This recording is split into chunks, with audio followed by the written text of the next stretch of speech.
श्री कृष्ण गोविंद हरे मुरारे, हे नाथे नारायण वासुदेव। हरे कृष्णा।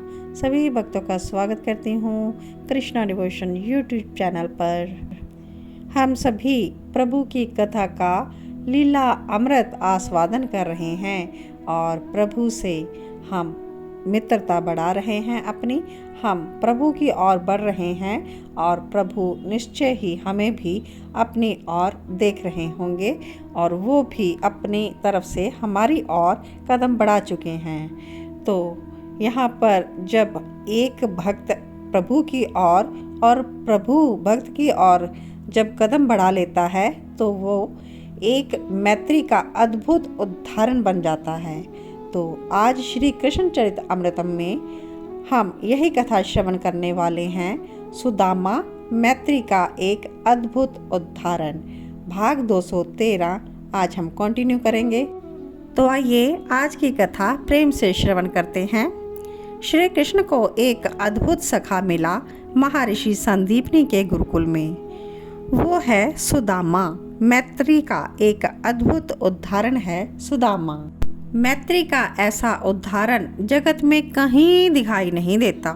महर्षि संदीपनी के यहाँ विद्या अध्ययन कर रहे हैं श्री कृष्ण, बलभद्र और इनका एक सखा है जिसका नाम है सुदामा। क्या कहूँ सुदामा के बारे में तात विदुर जी से उद्धव जी कहते हैं, इसका त्याग अपूर्व है। अपना सुख, अपना वैभव सब कुछ त्याग दिया अपने मित्र के लिए। दरिद्रता को हंसते हुए स्वीकार करने वाला ये सुदामा ही तो था। तभी तो गुरुकुल से विद्या अध्ययन के बाद जब श्री कृष्ण को ये बात पता चली तब तो उन्होंने सुदामा के पास ही रहने का निर्णय कर लिया। उद्धव कहते हैं द्वारिका पास ही तो थी सुदामा के। आज उद्धव ने एक और अनसुनी कथा सुनाई। जब विदुर जी ने पूछा कि क्या त्याग किया था सुदामा ने, उद्धव कुछ देर के लिए मौन हो गए और उनका कंठ भी अवरुद्ध हो गया। भावात्रेक के कारण वह कुछ बोल ना पाए और जब सहज हुए, भाव जगत से बाहर आए तो उन्होंने आगे का प्रसंग कहा। तो आइए श्रवण करते हैं आगे का प्रसंग। विद्या अध्ययन के बाद गुरु सेवा और फिर समीधा लेने के लिए वन में जाना, वहाँ से सूखी समीधा लेकर गुरु के पास रख देना, इसी कार्य को बड़ी तन्मयता से श्री कृष्ण करते थे। गुरु माता का वात्सल्य श्री कृष्ण के प्रति बढ़ता ही जा रहा था।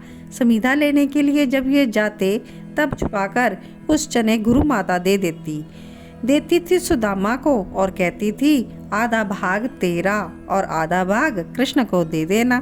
फिर कहती तू तो ब्राह्मण है, तपस्वी है, कम भी खाएगा तो कोई बात नहीं, पर उसको अवश्य दे देना। सुदामा कहते ठीक है माते, और वन में जाकर दोनों चने खाते, दोनों मित्र बातें भी करते।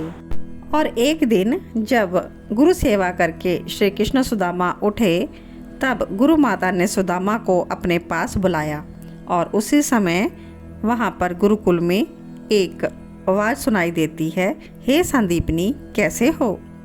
जब देखा तो संदीपनी के गुरुकुल में साक्षात शिव रूप ऋषि दुर्वासा पधार गए थे। ऋषि संदीपनी ने उठकर प्रणाम किया, आशीर्वाद दिया दुर्वासा ने ऋषि संदीपनी को और दोनों बैठकर चर्चा करने लगे। तभी दुर्वासा ने संदीपनी की पत्नी को देखते हुए कहा, भिक्षा दो हमें देवी। संदीपनी के पत्नी के हाथ में एक पोटरी थी, उसी पोटरी को देखते ही वो यह बात बोले थे। और संदीपनी की पत्नी ने सोचा कि यदि यह चने की पोटरी मैंने ऋषि दुर्वासा को दे दी तो मेरा कृष्ण क्या खाएगा, मेरे पास तो और कुछ भी नहीं है। सुदामा वहाँ खड़े थे गुरु माता के पास, वो सब बात समझ रहे थे। लाल नेत्र हो गए एक ही क्षण में दुर्वासा के। मुड़कर संदीपनी की ओर देखा, संदीपनी ने सिर झुका लिया और तब ऋषि बोले, तुम्हें क्या लगता है हमें पता नहीं है?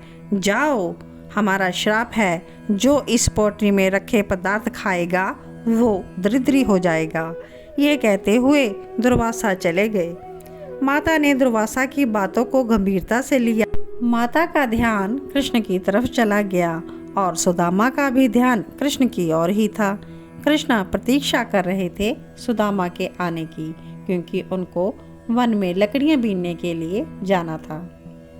गुरु माता ने यह देखा तो सुदामा के कान में धीरे से बोला, चने हैं खा लेना, और हाँ, कृष्ण को अवश्य देना, छुपा लो। पोटरी देकर गुरु माता चली गई और यह सारा दृष्टांत संदीपनी जी देख रहे थे। साधारण तो है नहीं संदीपनी जी, वो समझ गए कि सुदामा जाने वाला है। संदीपनी ने उसे रोका तो सुदामा रुका। तब गुरुजी बोले, वत्स सुदामा, तुम्हारी गुरु माता ने तुम्हें खाने के लिए चने दिए हैं ना? सिर झुकाकर खड़ा रहा सुदामा। उसने गुरुदेव की बात का कोई उत्तर नहीं दिया। आज सुदामा से संदीपनी ने कहा कि तुम्हें पता है ये तुम्हारा मित्र कृष्ण कौन है? सुदामा कहता है, नहीं पता गुरुदेव, मेरे लिए तो ये मित्र है, मेरा अपना मित्र।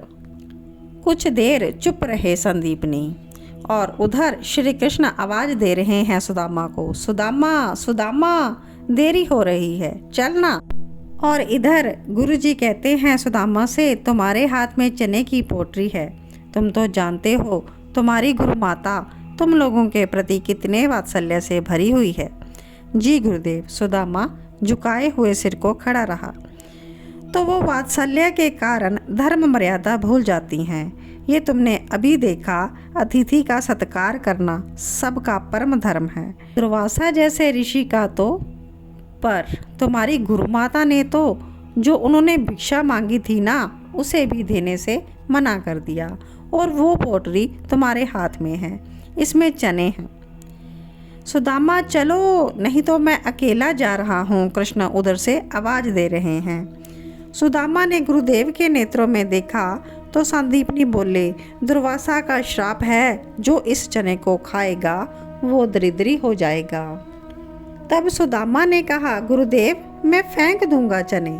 संदीपनी ने कहा, ये तो बड़ा अपराध होगा, क्योंकि माता ने धर्म का त्याग करके वात्सल्य के कारण चने तुम्हें दिए और तुमने उन चने को फेंक दिया। और उधर फिर श्री कृष्ण आवाज लगा रहे हैं, सुदामा मैं अकेले जा रहा हूँ। श्री कृष्ण जोर से बुला रहे हैं। तो संदीपनी ऋषि यहाँ पर सुदामा से कहते हैं, जाओ सुदामा, तुम विवेकवान हो, सब समझते हो। सुदामा अपने गुरु को प्रणाम करके चला गया कृष्ण के पास, और कृष्ण कहता है, इतनी देरी लगती है क्या? मैं कब से चिल्ला रहा हूँ और तू है कि सुनता ही नहीं। श्री कृष्ण सुदामा को और भी डांटते, पर सुदामा का ध्यान आज कृष्ण की बातों में नहीं है। दुर्वासा का श्राप गूंज रहा है कानों में सुदामा के, जो इन चने को खाएगा वो दरिद्री होगा। और कृष्ण अपने मित्र सुदामा से पूछते हैं, क्या हुआ सुदामा, तुम इस तरह उदास क्यों हो? श्री कृष्ण सुदामा से पूछते जा रहे हैं। सुदामा को सहज बनाने का प्रयास करते हैं, पर सुदामा आज सहज नहीं हो रहा। तभी काले बादल आकाश में छा गए, बिजली चमकने लगी और देखते ही देखते मूसलाधार मेघ बरसने शुरू हो गए। सुदामा, चलो ना वृक्ष में चढ़ते हैं। घना विशाल वृक्ष था, उसी में दोनों चढ़ गए। संध्या में ही रात्रि जैसा भान होने लगा। ऐसा अंधेरा एक हाथ की दूरी भी दिखाई नहीं दे रही थी। कब तक वर्षा होगी पता नहीं। सुदामा श्री कृष्ण फिर पुकारने लगे। दूसरी डाल में बैठा सुदामा कुछ नहीं बोलता, हाथ में रखी चने की पोटली को देखता है। जो इस चने को खाएगा वो दरिद्री हो जाएगा। ऋषि दुर्वासा का शाप देख सुदामा कांप जाता है। दुर्वासा ऋषि की वाणी मिथ्या नहीं होती।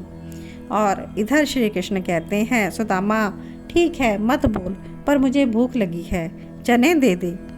सुदामा मन ही मन कहने लगा, नहीं नहीं, कृष्ण को यह चने मैं खाने नहीं दूंगा। अभी तो बहुत कुछ करना है। कृष्ण ने ये चने खाए तो वो ना ना ना, मेरा सखा है, कैसे वो दरिद्री हो जाए। तो फिर गुरुजी ने कहा था, मैं इसे फेंक भी नहीं सकता। चने को फेंकना बहुत बड़ा अपराध होगा। सुदामा सोच रहा है। वर्षा घनघोर चल रही। तभी श्री कृष्ण बोले अपनी डाली से सुदामा की ओर बढ़ते हुए, मैं आ रहा हूँ सुदामा तेरे पास, मुझे चने दे। नहीं, मैं ये चने कृष्ण को खाने को नहीं दूंगा, मन में सोचता सुदामा। फिर क्या करूं? सुदामा सोचता है, नेत्रों से अश्रु बह जाते हैं उसके। तो सोचता है, माता ने कहा था तू तो ब्राह्मण है सुदामा, तू तो ब्राह्मण है। विपन्नता ब्राह्मण के जीवन में रहती ही है, और तुझे क्या करना है? तो स्वयं क्यों नहीं खा लेता? सुदामा के मन ने कहा। हाँ, मैं ही खा लेता हूँ, अपने मित्र को दरिद्र नहीं होने दूंगा। मैं ही बन जाऊंगा दरिद्र, मैं हो जाऊंगा दरिद्री।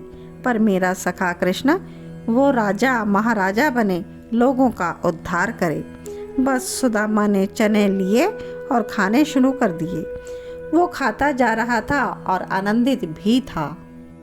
उसे अब संतोष था कि मेरा मित्र दरिद्री नहीं होगा, मैं दरिद्री हो जाऊंगा। फिर हंसता है, ए सुदामा तू तो दरिद्री ही है ही। और श्री कृष्ण आ गए सुदामा के पास। सुदामा तुम यहाँ बैठे हो, लाओ मेरे चने, सुदामा से श्री कृष्ण ने कहा। और सुदामा बोलता है, वो तो मैंने खा लिए। श्री कृष्ण कुछ नहीं बोले। वर्षा रुक गई। दोनों मित्र उतरे वृक्ष से। सामने खड़े थे संदीपनी। सुदामा को देखा, नेत्रों से अश्रु बह गए ऋषि संदीपनी के भी। और श्री कृष्ण शिकायत करते हैं सुदामा की, गुरुदेव देखो ना, यह सारे चने खा गया सुदामा, मेरा भाग भी खा गया। पर संदीपनी के नेत्रों से जल गिरने लगा था और वो सुदामा को धन्य मान रहे थे। धन्य हो सुदामा, स्वयं दरिद्रता ओढ़ ली, पर अपने मित्र को आँच ना आने दी। अपने हृदय से लगा लिया था ऋषि संदीपनी ने सुदामा को। श्री कृष्ण समझेंगे नहीं, वो सब समझ रहे थे। धन्य सुदामा धन्य, बस यही बोल रहे थे श्री कृष्ण भी। तो आप सबने श्रवण की श्री कृष्ण और सुदामा के मित्रता की अद्भुत और अनसुनी कहानी। और आप सभी को इस बात का पता चला कि श्री कृष्ण की मित्रता के लिए सुदामा ने अपना सर्वस्व त्याग दिया और दरिद्रता स्वीकार कर ली। ऋषि दुर्वासा के दिए हुए श्रापित से वो चावल जो उन्होंने खा लिए और दरिद्रता अपने नसीब में उन्होंने स्वीकार कर ली। इसी प्रकार की भक्तिमयी कथा लीला को श्रवण करने के लिए जुड़े रहिए कृष्णा डिवोशन चैनल के साथ, और अन्य लोगों तक भी इस कथा को बांटें, शेयर करें, सब्सक्राइब करें कृष्णा डिवोशन यूट्यूब चैनल को।